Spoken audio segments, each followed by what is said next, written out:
This video is for the auto to measure. Put it here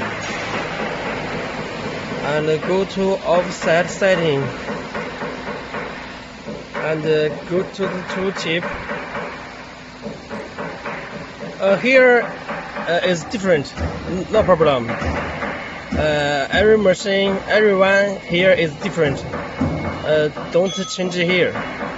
You just need to change the two number. Two number change here. For example, I measure T1 tool length here. First, select the auto model. Then press here start. This is the step for the tool length. Start. It will auto measure the tool length.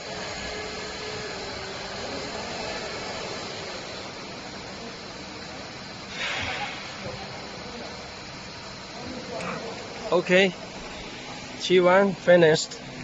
Next I measure T2. Press here start.